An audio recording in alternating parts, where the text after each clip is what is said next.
friends, hello and welcome back to my channel. It is Carrie from Coffee and Crafts, and today I thought we would try doing a watercolor background in the Million series.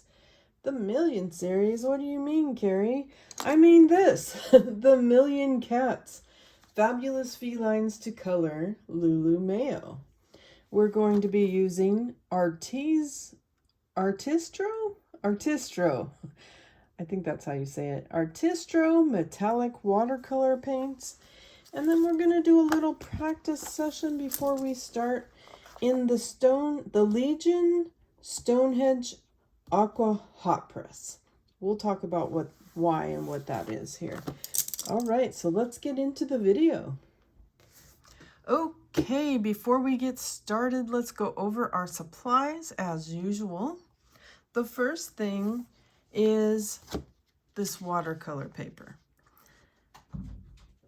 Now, my favorite brand is Legion Stonehenge, and I will tell you why in a minute. But did you know that there are two kinds of watercolor paper? Yeah, that's right. Well, actually, there's more than two kinds, but two main categories. There's hot press and there's cold press. What's the difference? Hot press is, and you can tell I've been practicing on this, but hot press is smooth. I don't know if you can hear that, but hot press is really smooth. So this is a good version to use to test out your watercolors, because most high quality coloring books are smooth, kind of like marker paper. The cold press paper has a rough texture. It's very similar to Joanna Basford. So that would be the exception. Is a book that's very toothy, like Joanna Basford, then you would want to practice on this to know what you're going to get. So Carrie, why practice? Well, especially with watercolor, it can be a little tricky. Even colored pencils can be a little tricky if you're a beginner. And I feel like you need to warm up your hand, like get it relaxed. It's some exercises for coloring. And then you're not as nervous when you start on your most precious coloring book.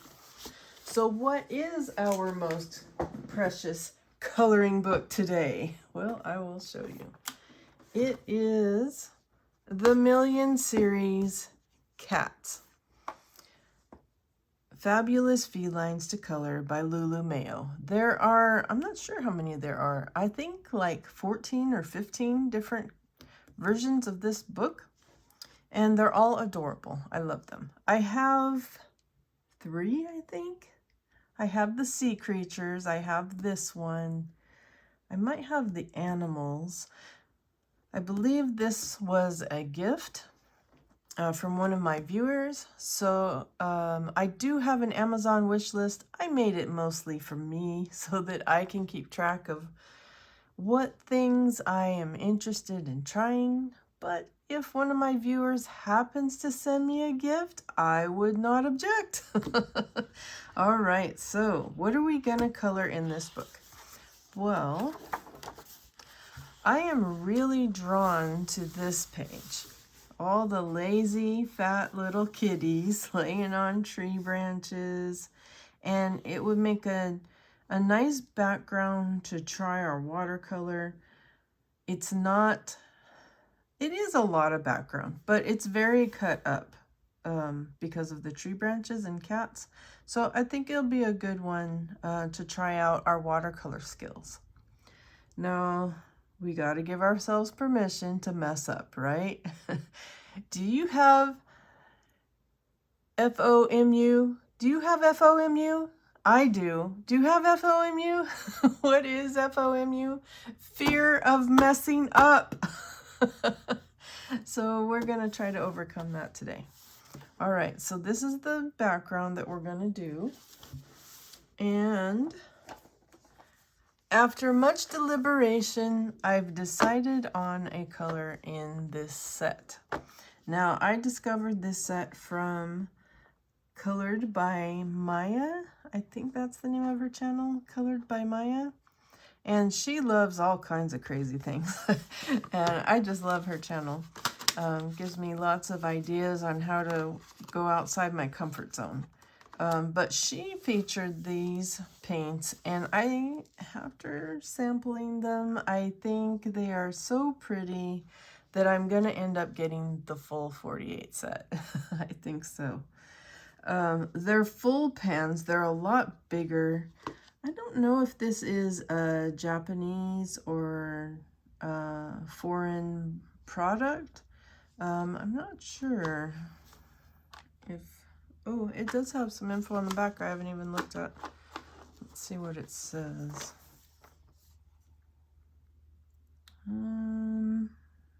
It's 12 color metallic set. Yep, China. Somewhere in China. Okay, so that's why it's big full pans. I'm not sure if I'll just keep these in. I'll probably keep these in the box. And then it comes with a black palette sheet and a white palette sheet, and then this plastic sheet that you could use if you want to put some watercolor on it. But we won't be using that method today, I don't think. All right, so the next item would be brushes, right? We need some brushes. All right, so one of the things you need to keep in mind is you need the right size brush for the job. Do I know the right size brush? Probably not. It's gonna be a guess. So here's a few brushes that I like to use. Here's a Da Vinci 0, size 0. A Da Vinci, no, this is a Grumbacher, size 2. A Princeton Neptune, size 4. And a Black Velvet, size 4. So, but these bigger ones are more of a filbert, not a round. I'd say the smaller ones are a round. Now, you don't want to use the 0 for this background. I don't see anything so tiny that I would use a 0. Not even this right here. I'm thinking maybe a 2 for some of these smaller areas. Maybe a 0. I don't know. We'll play around with it. We're going to learn together. But these bigger areas, like right in here, we'll probably want to use a 4. I'm thinking a 4. And we're just going to have to feel what feels right. Yeah. All right, so an experiment. I was watching a YouTuber that's not a colorist, but a watercolorist, and he made a really good point that you can tell someone how to watercolor. You can watch YouTube videos on how to watercolor. You can take a class and they can give you feedback on watercolor, and these are all good things to do. But at the end of the day, how you're going to learn is the P word. What's the P word? Practice, practice, practice. Sadly, it's a feel between how much water do you need and how much pigment do you need. And it's kind of this back and forth game that you play until you figure out where your lane is. Now, me, myself, and I am OCD, so I like to come up with a tangible way to figure out what works. So, and we'll learn what I mean by that here in a minute. I also have these 2 small measuring cups from Anchor Hawking and Arrow. And they're just like what are they? They're 10 tablespoon cups. I think they're the perfect size. I'm still looking for something that's cuter. So we'll put this off to the side. Hopefully you can see everything. You do need a little bit of space when you're doing watercolor. Oh, here is another very essential tool. It's a water dropper. So I use this to drop a certain amount of water in the pan and to activate it. And I find that to be the easiest. Some people like to spray it, or some people just get their brush really wet and scrub it. But I find this to be the most useful.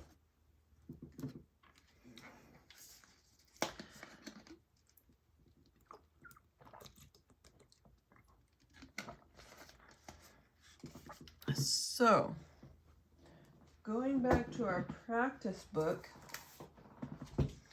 will help us determine what color we want to do the background. I'm kind of thinking blue sky. We're high up in the tree, so I think it's all going to be all blue sky. So this here is my Neocolor 2 dupe. And see how it still is making kind of a scratchy texture. I didn't like that. I also tried these up here. I also tried my Sennelier watercolor set. And I do like them. They're gorgeous. They're very pretty. I debated. I really like this color for the sky. I think that would be really pretty. So I'm kind of torn between this color and these two. These two are these two. So we'll do a little practice session before we get started. Okay, after much deliberation, we have decided to go with this color. It's called Metallic Cyan. It's just a light, pretty blue. And I've decided that because you've got a lot going on this page. It's a busy page. And we're going to have some dark brown for the tree trunk. And I'm not sure about the cats, probably some grays, maybe some orange.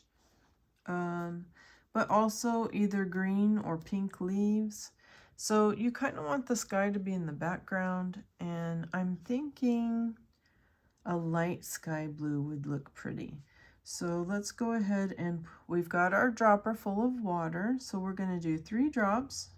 1, 2, 3. So my OCD method is to have a method. So something tangible that you know has worked with that particular paint. And you have to test each one individually. Each brand is different. Okay, so we took 3 drops of water to activate this, which is actually quite a lot. So I've already watered it down, so you don't want too much water on your brush. If you haven't watercolored in a coloring book that's not meant for watercolor, you want to keep your water to a minimum. So you don't want to be too watery, but for those of you who have a hard time with waste, you're going to have to get over it because we're going to take our brush and we're going to dip that pigment. We want to make sure that we're controlling the water the same so that it looks nice.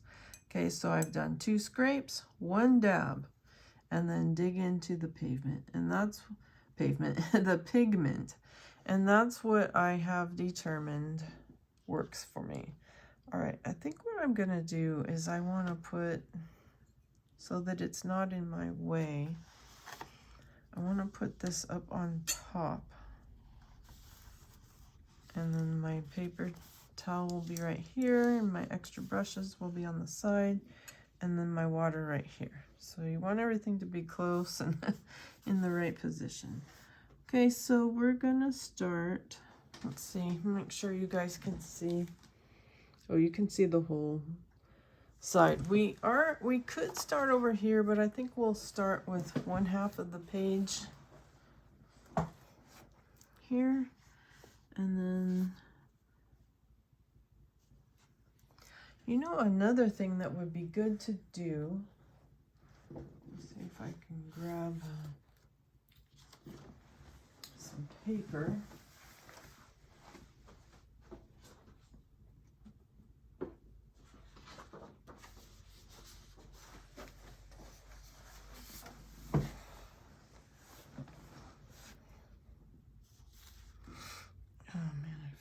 backing up on this.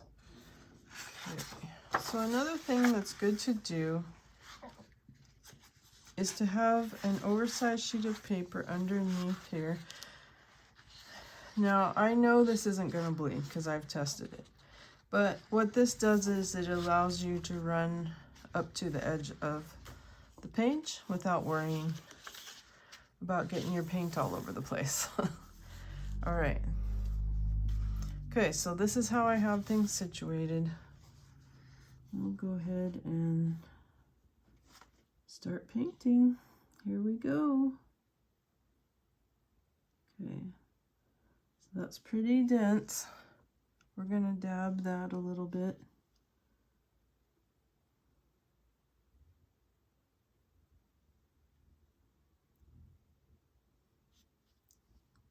And I maybe should have used a smaller brush right in here. Now you don't have to go, you can go over this again, so you don't have to go right up to the edge.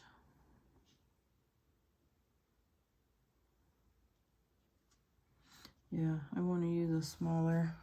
Okay, so we'll go ahead and dab that. And we'll start. You want to pick one spot and then kind of work your way through the section. Kind of working in the same direction. And don't push your paint too hard. You want to go just as long as you have a bead of water. So I ran out of a bead there. So we're gonna dip, scrape, dab once, then get some pigment. And then we'll go ahead and pick it right up where we left off. Now these paints are transparent, so if you go over some graphics, that's okay. You're not going to lose your image.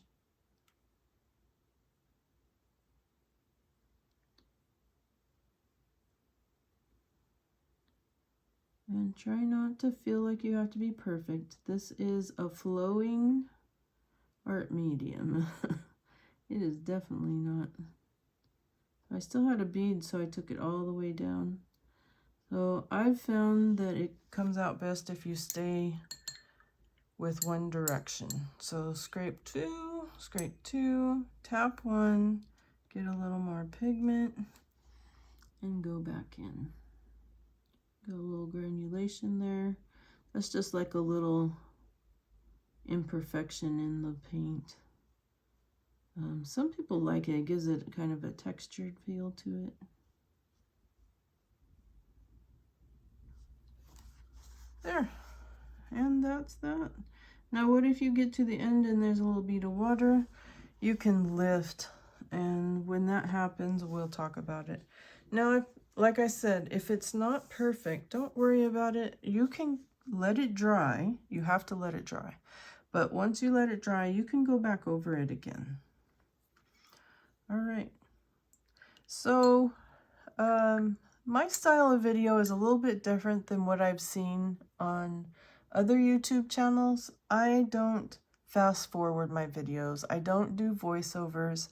This is me, raw, learning with you, hanging out with you, teaching you. And that means that we're not going to finish as much in one video as other people do. So I hope you like that style of content. I find it a lot easier to edit and put videos out for you guys.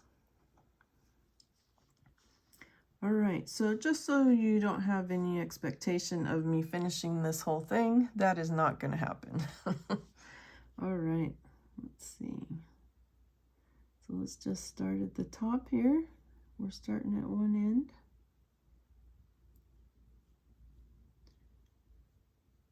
But I like in real-time videos because then you can really see what it's like.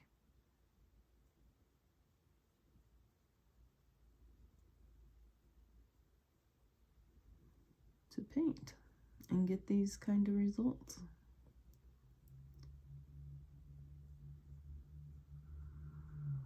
do like that these paints are transparent. I like the transparent, soft look of watercolor paint. But this is kind of feels acrylic to me since it's got the metallic to it. But they are, I'm pretty sure they're water-based. Pretty sure.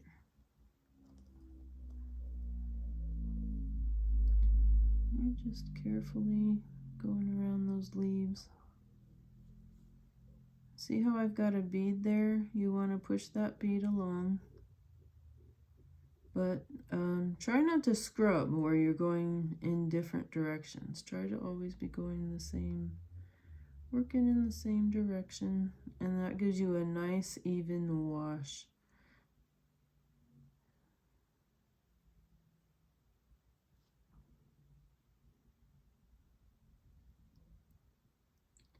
I like using the metallic for the backgrounds because the little glitter is kind of like, I don't know, kind of like sparkle and light in the sky. I think it gives it a realistic feel of it being in the sky. Okay, dab one, dip. And there really isn't a lot of water, so I'm not getting any warping yet. Oh, I messed up there a little bit.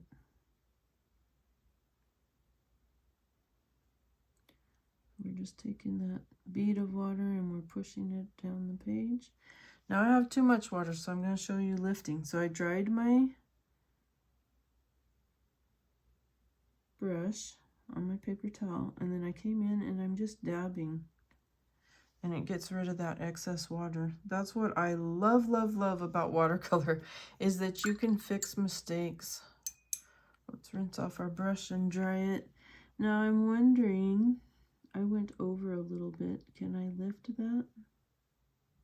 I did. I removed where I messed up, where I went over, not messed up, but where I went over the graphic. I was able to take a brush with just a little water and lift that up. And now my mistake is gone. It's already looking pretty.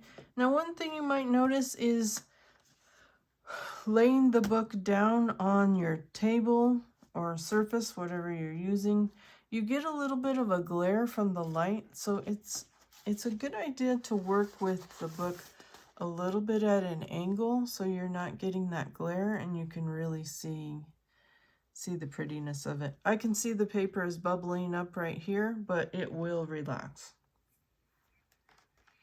All right. Make sure you hydrate. I'm gonna hydrate.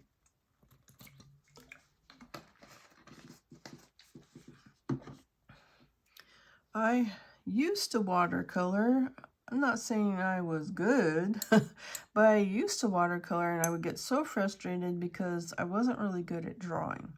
And now that I have found this hobby and that I can watercolor in a coloring book, oh, I am such a happy camper.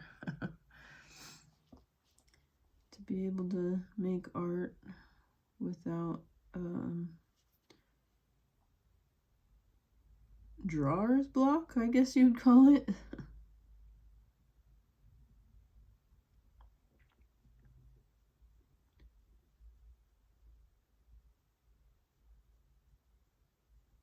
When I first found this hobby, I didn't even realize you could paint with it. I think it wasn't until I found Colored by Maya that I really started thinking outside the box. And I was like, wow, you can really do some cool stuff in these books. Okay, so I did scrub a little bit, as in going back and forth. So let's clean our brush, and you can see I didn't get a very good wash right in there, but we can go back in later.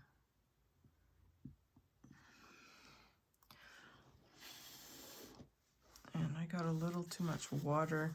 So I'm going to take my paper towel and I'm just going to dab and lift. And that got rid of some of it. Okay. This area right in here is really small, so I think I'm going to step it down on the brush size. And we're going to go to our 2 Grumbacher. Now, these paint brushes are expensive. They're like $20 a piece. I've had mine forever, back in the day when I watercolored before.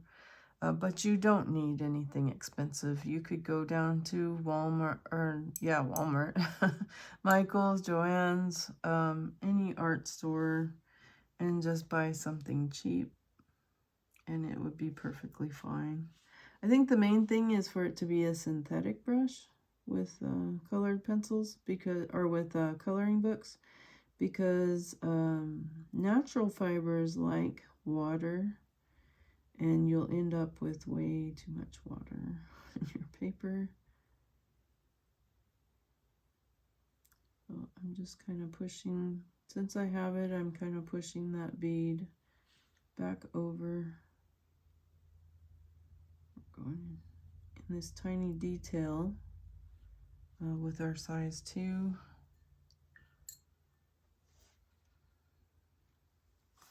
And we could come back over here where we chose to skip because we were scared. The brush was way too big for this in between here.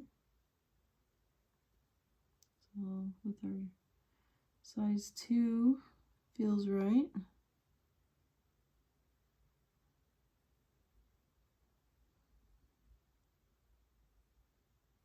Get it right in there.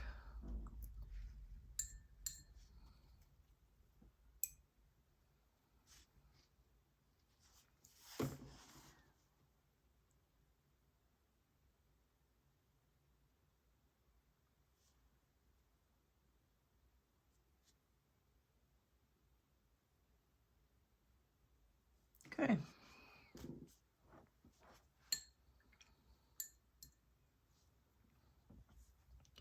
All right, let's continue on with our size 2 because we've got some tiny spaces here. This is the hard part where you have to start interpreting. Okay, let's scrape, scrape, scrape, dab, and then dig. Okay, where you have to kind of interpret what is sky. It's not always obvious. I'll go ahead and get this tiny little spot here. And here is pretty tight.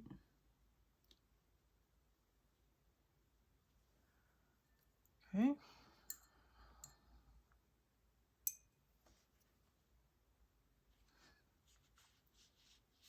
I think this is sky right here. Not sure. Not gonna worry about it too much. And right in here.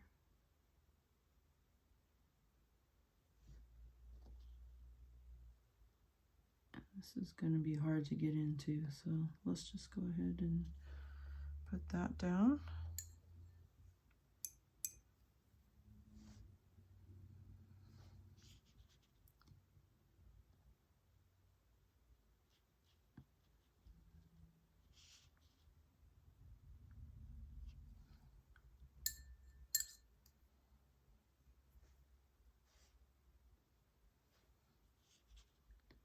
My pan's already drying out.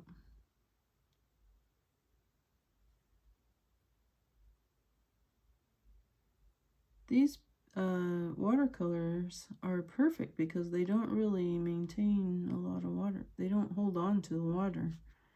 Dries out pretty quickly. You don't need a lot of water to move the color. I got a drop of water on the edge. Be sure and watch out for that. All right, let's see if it's wet enough. This I kind of pushed and it wasn't dark enough. Too much water there.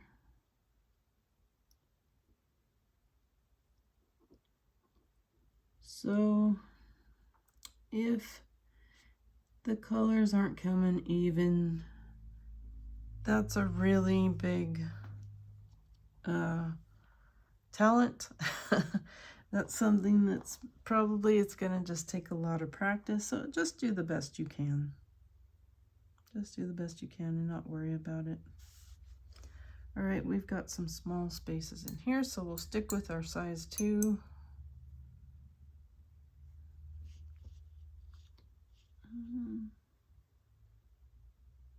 And you don't want to be heavy-handed.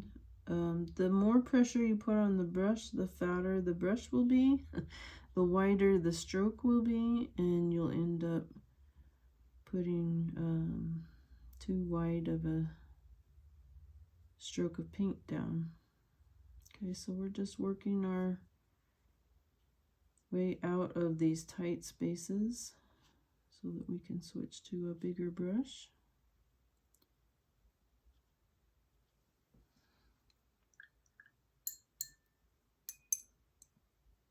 So you're probably going to use, I would say a 0, a 2, and a 4 would probably get you enough variety for small spaces and larger spaces. You could go a lot bigger if you had a background that was just really big background, you would want to go even bigger than that. So, but that would be a good starter, in my opinion. Everybody's going to have their own opinion.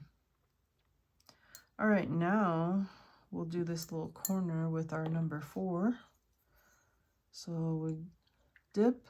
So see how my water has turned blue? This is dirty water. It's got pigment in it. But if you use it to rinse off the majority of it, then you get the last little bit of it in the clean water. Then that works pretty good. All right, so we're scraping. We're getting any drips that are coming down off of here. We dab once, dig into the paint. And we're going to go all the way to the edge because we've got this paper underneath protecting it. And it is coming out a little dark, but the water is good. I feel good about the water distribution.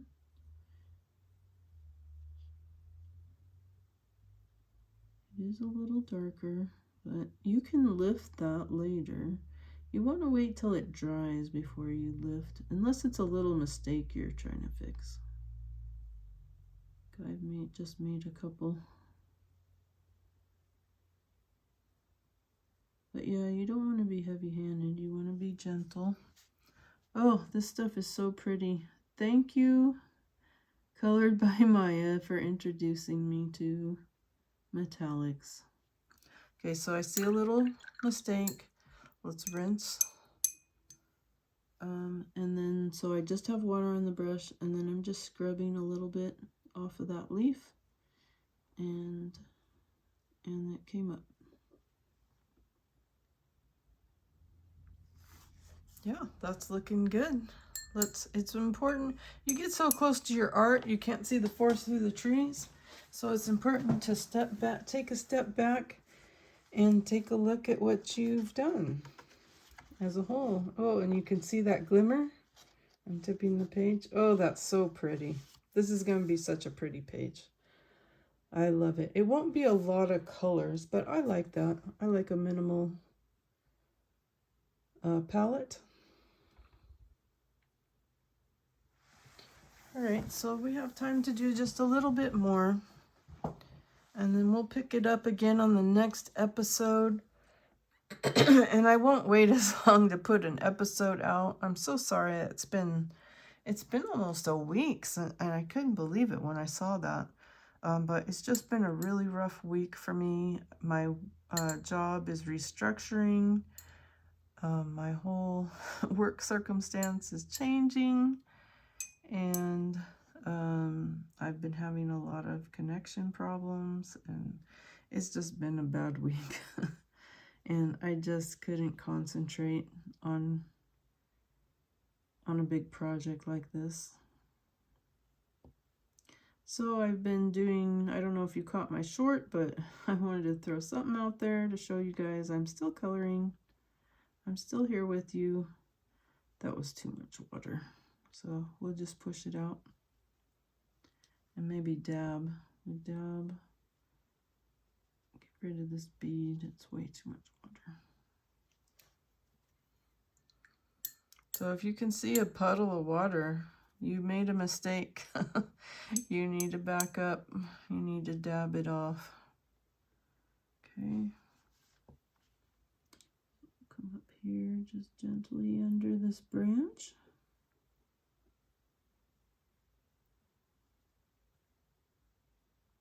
And I don't know if these are flowers or leaves. I'm kind of thinking flowers. Kind of thinking cherry blossoms. What do you guys think? I'm getting cherry blossom vibes off of this. That would be really pretty. Maybe some gray cats with pink blossoms. That would be super pretty. Ooh, lots of water. Okay, so if you know you've got a lot of water, just dab your brush real quick to cut down on the water, and then push the rest of it out. When I say push, I mean like you're just brushing it. You're brushing it out in one direction, spreading out the paint. But when you lose that bead, it's time to stop. When you just got this tiny little drop, it's time to stop. Don't push your color. You'll just end up with a very uneven gouache. Now this looks light in here. I'm not gonna mess with it. I'm gonna let it dry, and then I'll do another coat where I feel that I need to. Or I might feel that the variation looks good. That's kind of the artist's license to decide.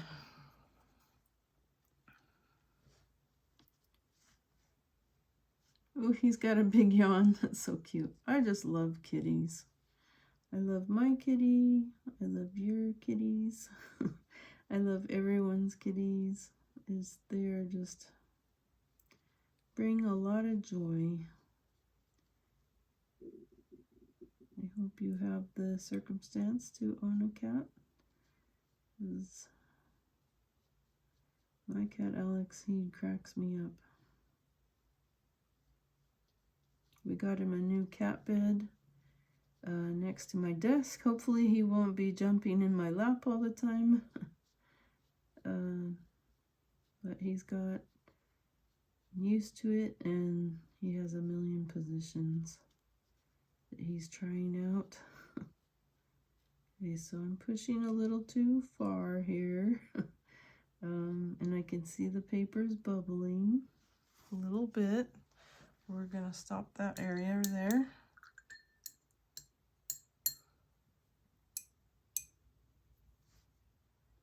Okay, I'm not gonna dab because my paint and my pigment is drying out. But it does feel like a lot of water. Okay, I'm not going into these details because my brush is too big for them. I'm just coming up as close to them as I can. And then we're pushing that bead out.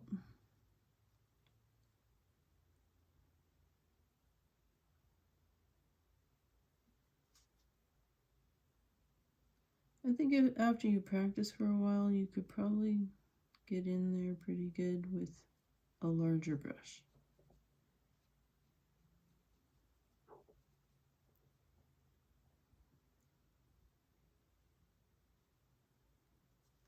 Okay. And then let's take our smaller one. Let's dip some water.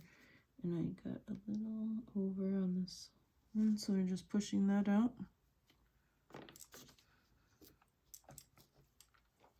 And let's use our smaller brush. Grab a little pigment and just get in these tight areas.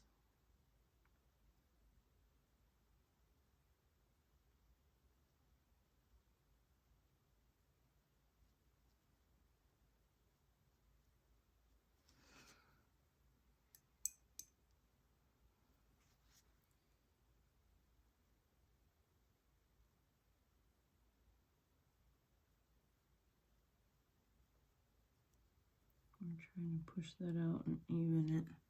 You don't want it to have a hard line or like a little, you want to spread it out a little bit.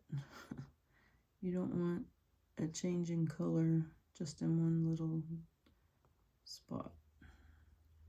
So we're just covering the tighter areas here. Let's go ahead and, I can see a drop of water on my brush, so I'll wipe that off. Okay, I got too much water there.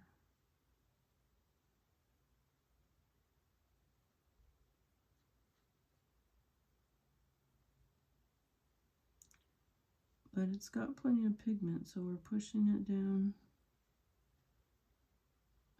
over here.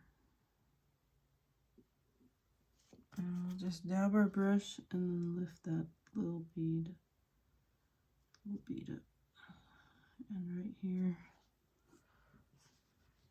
And I'll take that and put it over here.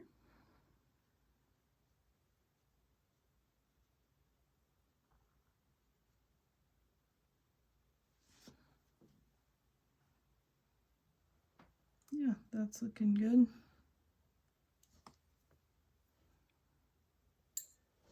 Okay, let's go back to our bigger brush. Dab once, dip. I'm gonna get this larger area right here. We'll start here, push our way down.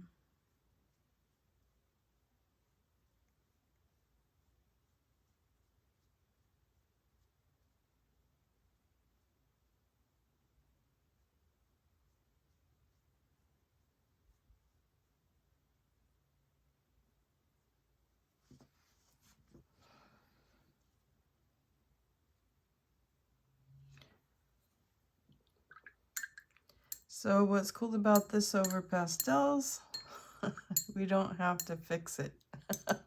We don't have to use anything to fix it. All right. What do you guys think? How's it looking? Let me tip it up a little bit so I can get a better view without the glare. I can see some spots that I need to work on, but I think I'm gonna let it dry. I want to get in this area right here. Let's do just a little bit more.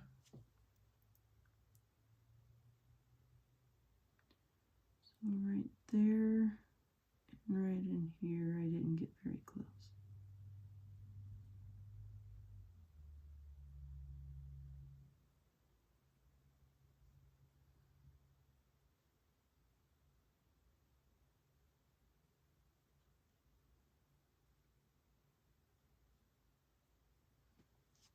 But yeah, even after you do the tree, color the tree and the cat and all the leaves, you could still come back and touch up your background if you want to. There's no limit to that.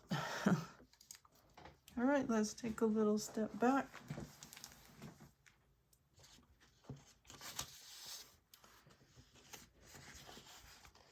And I'm gonna just hold it up closer.